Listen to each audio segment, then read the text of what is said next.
दोस्तों, कौरवों और पांडवों के बीच हुए युद्ध के लिए अक्सर लोग दुर्योधन और कौरवों के मामा शकुनी को जिम्मेदार मानते हैं, लेकिन ऐसा नहीं है।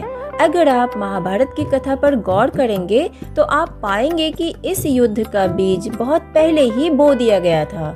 अगर सत्यवती और ऋषि पराशर के बीच प्रेम ना हुआ होता तो शायद ही महाभारत होता।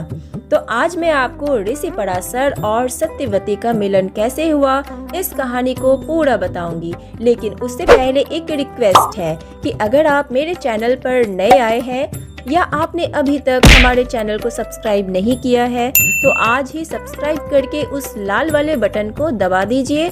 और हाँ, वीडियो को लास्ट तक जरूर देखिएगा क्योंकि आज एक नई कहानी से आप रूबरू होने वाले हैं। तो चलिए शुरू कर लेते हैं आज की इस वीडियो को। कथा के अनुसार द्वापर युग में पराशर नाम के एक ऋषि हुआ करते थे। वो बहुत विद्वान और योग सिद्धि संपन्न प्रसिद्ध ऋषि थे। कहा जाता है कि ऋषि पराशर एक दिन यमुना पार करने के लिए नाव पर सवार हुए। भाग्यवश उस दिन वह नाव मछुआरे धीवर की जगह उसकी पुत्री सत्यवती चला रही थी। निषाद पुत्री सत्यवती देखने में बहुत ही सुंदर थी। ऋषि पराशर उसके रूप और यौवन को देखकर उस पर मोहित हो गए। उन्होंने निषाद कन्या सत्यवती से प्यार करने की इच्छा जताई, लेकिन सत्यवती ने मना कर दिया और कहा कि यह तो धर्म के विरुद्ध है। विवाह से पहले मैं ऐसा अनैतिक काम नहीं करूंगी। पराशर ऋषि नहीं माने और उससे बार बार प्यार करने का निवेदन करने लगे। अंत में सत्यवती ऋषि पराशर से संबंध बनाने को तैयार हो गई। सत्यवती ने ऋषि के सामने 3 शर्तें रखी। पहली यह कि उन्हें ऐसा करते हुए कोई नहीं देखे। ऐसे में तुरंत ही ऋषि पराशर ने एक कृत्रिम द्वीप बना दिया जहां उन दोनों के सिवा तीसरा कोई नहीं था। दूसरी शर्त यह कि उनकी कौमार्यता किसी भी हालत में भंग नहीं होनी चाहिए। ऐसे में ऋषि ने आश्वासन दिया कि संतान के जन्म के बाद उसकी कौमार्यता पहले जैसी ही हो जाएगी। तीसरी शर्त यह कि वह चाहती है कि उसकी मछली जैसी दुर्गंध मनमोहक सुगंध में बदल जाए। तब पराशर ऋषि ने उसके चारों ओर एक सुगंध का वातावरण निर्मित कर दिया जिसे कि कई मील दूर से भी महसूस किया जा सकता था।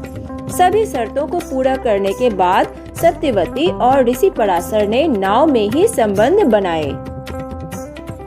कुछ महीने बाद सत्यवती को एक पुत्र हुआ जिसका नाम कृष्ण द्वैपायन रखा गया।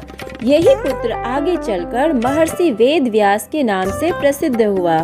यही निषाद पुत्री आगे चलकर हस्तिनापुर नरेश शांतनु की रानी बनी। सत्यवती के कारण ही गंगा पुत्र देवव्रत को आजीवन ब्रह्मचारी रहने की प्रतिज्ञा लेनी पड़ी और देवव्रत का नाम भीष्म हो गया। बाद में सत्यवती के राजा शांतनु से चित्रांगद और विचित्रवीर्य नामक 2 पुत्र हुए। चित्रांगद के बड़े होने पर उन्हें हस्तिनापुर का राजा बनाया गया। कुछ ही समय बाद गंधर्वों से युद्ध करते हुए चित्रांगद मारे गए। इस पर भीष्म ने उनके अनुज विचित्रवीर्य को राज्य सौंप दिया। विचित्रवीर्य अपनी दोनों रानियों के साथ भोग विलास में रत हो गए, किंतु दोनों ही रानियों से उनकी कोई संतान नहीं हुई और वे पीलिया रोग से पीड़ित होने के कारण मृत्यु को प्राप्त हो गए। तब माता सत्यवती ने अपने पहले पुत्र वेद व्यास को बुलाया जिससे धृतराष्ट्र, पांडु और विदुर का जन्म हुआ। और इसके बाद की कहानी अगर आपको जाननी है तो आप हमें कमेंट बॉक्स में लिखकर बता दीजिए। हम वो वाले वीडियो भी जरूर लेकर आएंगे। लेकिन यहाँ मेरी एक रिक्वेस्ट भी है जो सिर्फ आप लोग ही पूरी कर सकते हैं।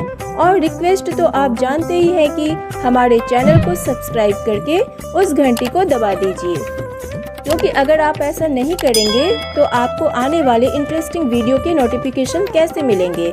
तो वीडियो को लाइक कीजिए और ज़्यादा से ज़्यादा शेयर कीजिए। धन्यवाद।